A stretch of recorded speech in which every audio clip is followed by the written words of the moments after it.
So today we look at file handling. I'll create a file here and I'll call it files.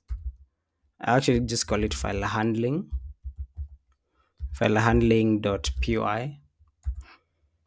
And in here we're going to be looking at how to work with files in Python. So the reason why one of the reasons why we need to learn how to work with files, I might have mentioned it earlier, but basically you have, let's say you're working in an organization, you have like an Excel sheet that has all this information about whatever project, whatever sort of business your organization is involved in, and you need to be able to pick specific parts of the specific parts of that file. You want a specific information or whatever, or at some point you've gotten into things like machine learning and you're building your models. You need to fetch your data from a specific file and work on it. So one of the skills that we're going to need for that is knowing how to open files, work with files using code. And for us to get started with that, so the first thing that we're going to learn about is, first of all, like, how do you open a file? Yeah. And there are the different ways that you can use to open a file. Let's start with that. So we're going to have, I'll create a file here. I'll create just another file, call it test.txt. And inside this file I can have um okay, we'll just have some random information there. Can I actually just go copy a sentence from somewhere and then paste it right there?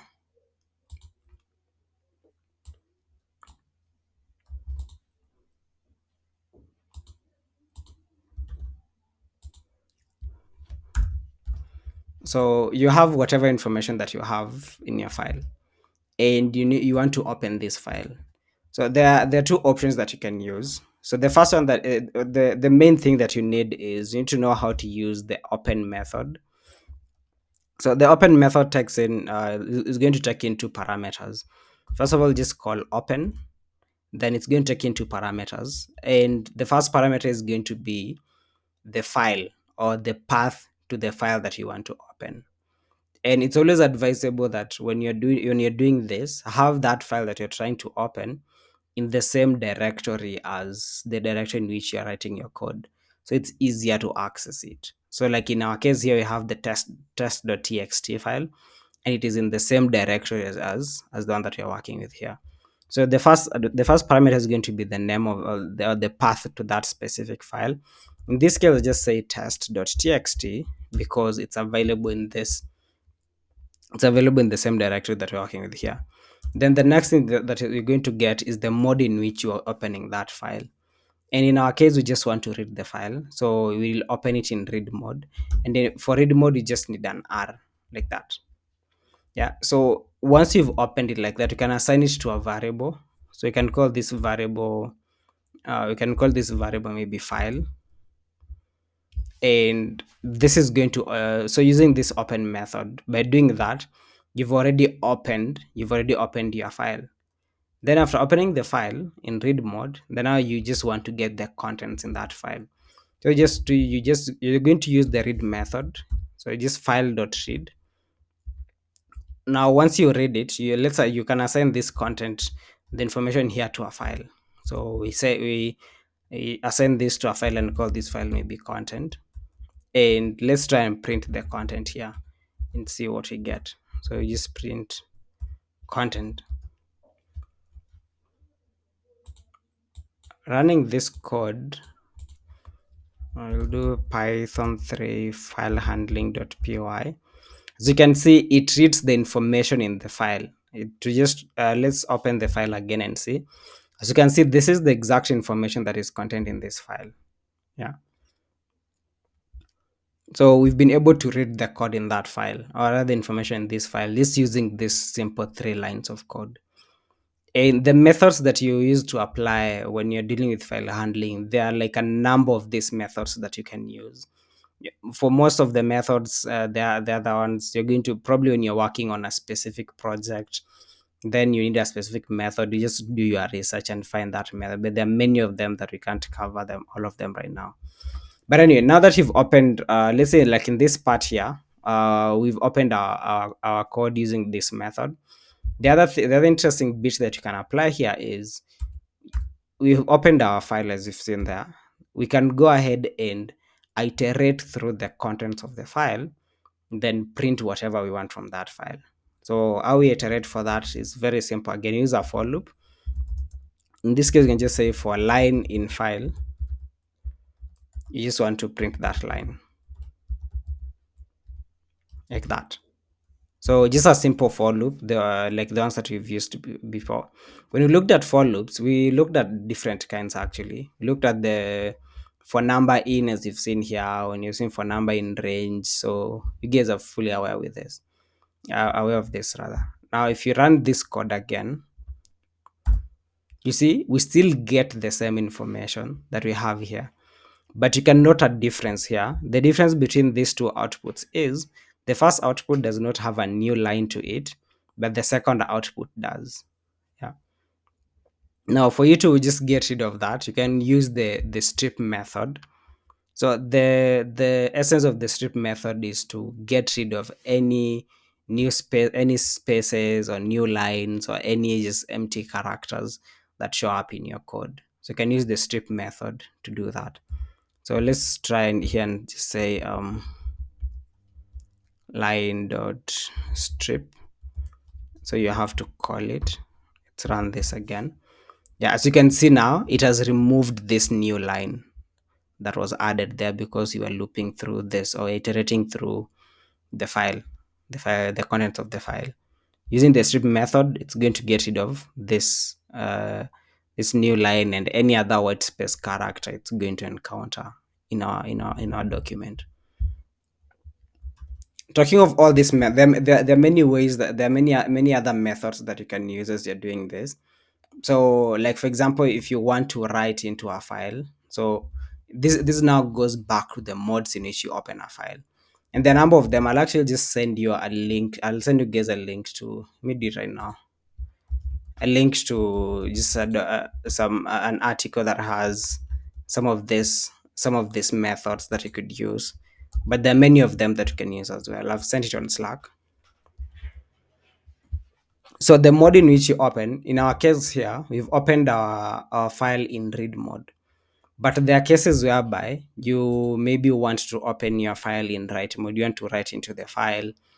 Let's say even you don't even have the file, you just want to create the file before you write any information into it. How you can do that, just allow me to get rid of this. So you'll still use the open method, but the one thing that you're going to change is the mode in which you do that. So you're going to open it in write mode. Write mode is represented by just a W. Yeah, and here instead of test, let me call this for maybe example.txt. Yeah. Then after opening the file, I can try and write some information and try and maybe write some information into the file. So what we'll do here, I'll just take file. There's a method called the write lines method. So I'll just say file.writelines, and in parentheses I can write whatever. So let's say that's just a gibberish is what you want to print there. After doing this, let's go ahead and run our code.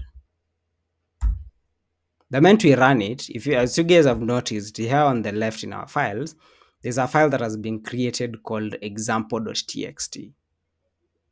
We open the file, and as you can see, the exact information, the exact gibberish that I wrote here is already showing up here in the example.txt file. Yeah. Now, when you're working with the right mode, you need to be very careful, especially when, let's say, you already have a document that you're opening and you want to look at the document. It already has some important information that you don't want to lose. So in those cases, you need to avoid using the right opening your file in write mode, because the moment you open it in write mode, it's going to override whatever is available in that specific file that you put in there.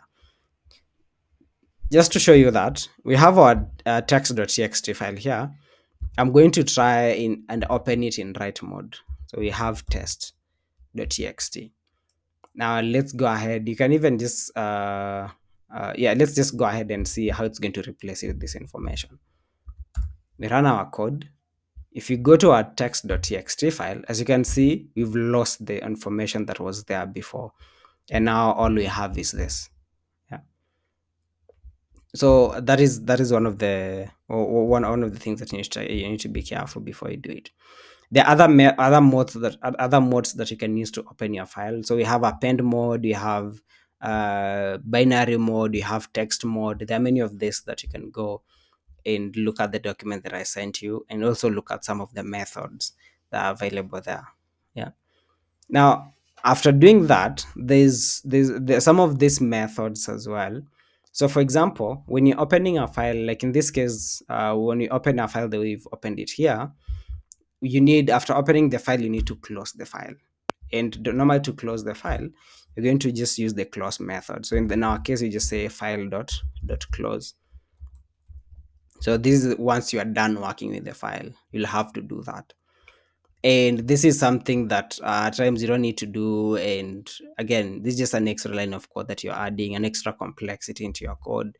You need to make sure your code is a bit more efficient as well, avoiding some other unnecessary operations that you could have gotten rid of. So to do that, there's when you're opening your file, you can open your file using the with statement. So how that works is it's still the same as this one here. The only difference is it comes with some added functionality. So what you do is just say with, then you can just take this entire part here. So you just say with open. Then the open method is obviously still going to take in. It's going to take in two parameters. So in this case, the file, the path to the file, and the mode in which you're opening the file. But now, once you do that, you're going to specify you want to open this as file. Yeah. Now, this line is the same as what you have here.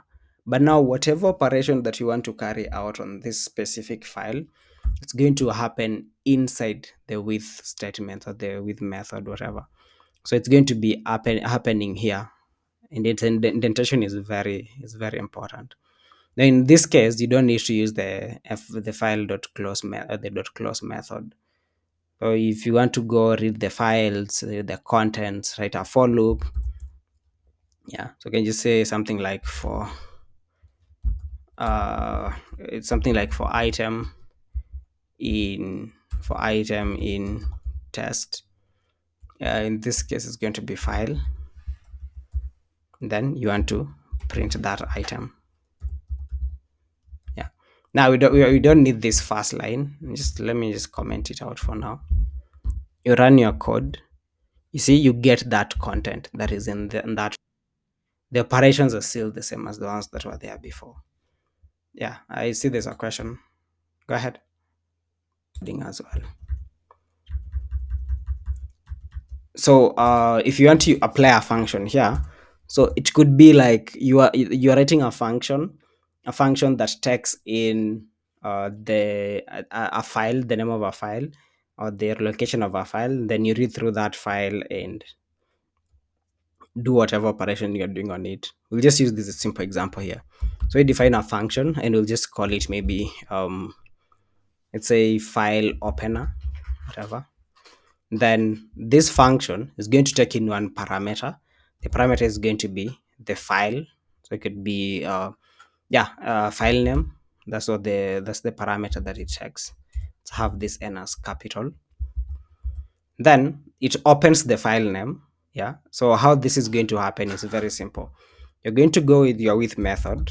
So you just say with open, and you specify now the file name, of course, and the mode in which you're opening it. I mean, in this case, because you're getting the input from the function, you don't need to have like it in quotes like we did here. So you have your file name.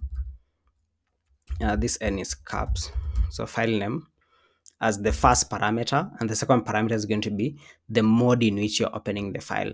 So what you can do for the mode as well, it could be one of the parameters here also. So you can have call it file mode maybe, or can call it open mode as one of the parameters there.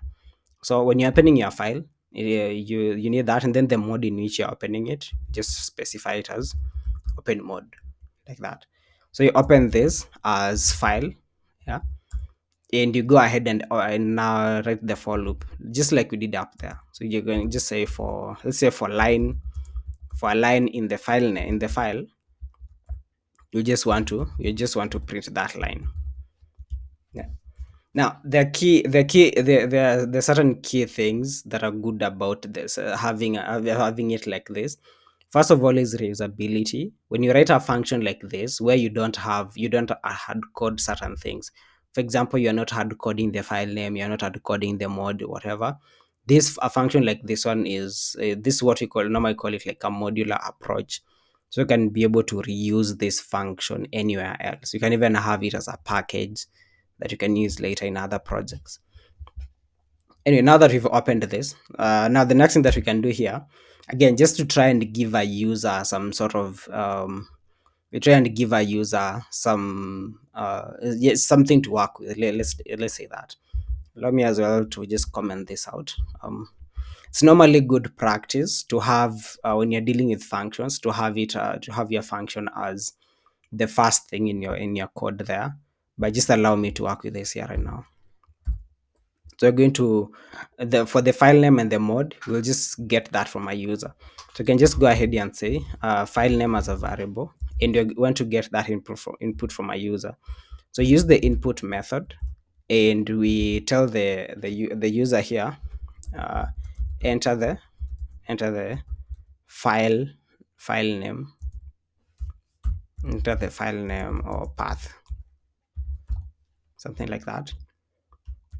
So the user is going to enter that. Then the next thing is the mode. So it's open mode here, and you get this input from my user as well. So you ask them maybe what mode do you want to open with. Yeah, so one thing that you can do here to help the user is you can give them a choice. So you can just tell them like, actually, I can just, instead of just asking, to avoid writing a lot of text, just ask, yeah, open mode. Then I'll have this in a list here. So I can tell them to select maybe write mode and read mode as the first modes for now. Yeah, like that. Then you go ahead and call your function. The function is called file opener, and it takes into arguments the file name and the open mode. So I'm going to just pass in file name and the open mode, like that. Now, once you do this, let's go ahead and try and see if this is going to work. You can run our code. Let us enter the file name or path. I want to open maybe the test.txt file. Then the mode, I want to open it in read mode. As you've noticed, it has gone ahead to the test.txt file, and it has read this information that is there, and it may display Apache. So that is how you work with, just how you combine everything else. So like as you've seen here, you've combined the concept on functions, what you've seen right now on file handling, the for loops that we saw, using the input method to get input from a user. There are also all the other things. So you can even go ahead and have if statements, whatever. But yeah, so once you are able to do such, combining all these concepts together to solve a problem that you've been given, that is, yeah, then that shows like you've had a good, you've understood well how those specific concepts work and how they interact with each other. Okay, so I'll just finish this here. I'll send you a challenge that you're going to work on. So a challenge on file handling, and I'm going to expect you to use all the concepts that we've covered before for you to like, for me to consider that project as complete.